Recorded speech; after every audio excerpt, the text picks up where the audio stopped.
There are less than 30 days left in the 2019 legislative session. What is still left to tackle before the legislature adjourns for the year?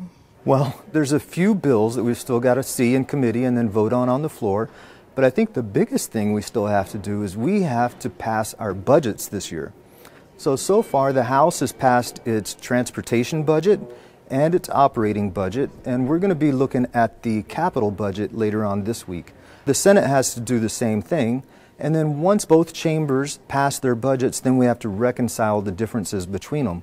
And there are some differences. As a matter of fact, in the operating budget alone, there's about $1 billion difference from the House version to the Senate version.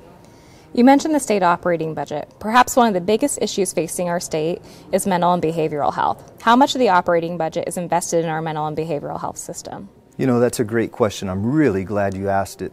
I've often been asked, what is the biggest problem facing our state this year? And I've got to say, pretty much hands down, it is our failed behavioral health care system. A budget is a prioritization tool. So your budget should reflect your priorities. So right now, the budget that the House passed has $340 million additional dollars going towards behavioral health to fix the governor's broken healthcare system. But if budget reflects priorities, this is where I have an issue, because while $340 million sounds like a lot of money, we're sending $607 million additional dollars to our higher education system. Now, to put that into perspective, we're already in the top 2 in the nation regarding financial aid.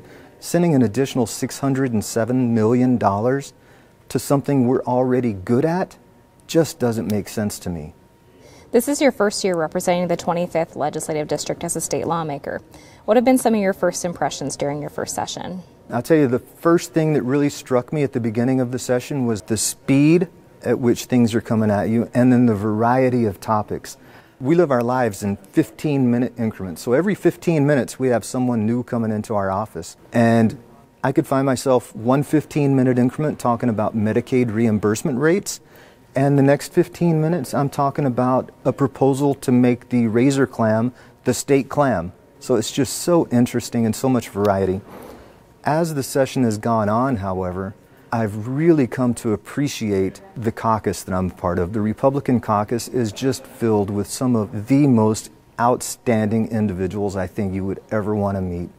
We've got business owners, we've got literally rocket scientists, chemists, we have people who have started businesses, who have run successful businesses, who have signed the front of a paycheck and know the struggles of small business.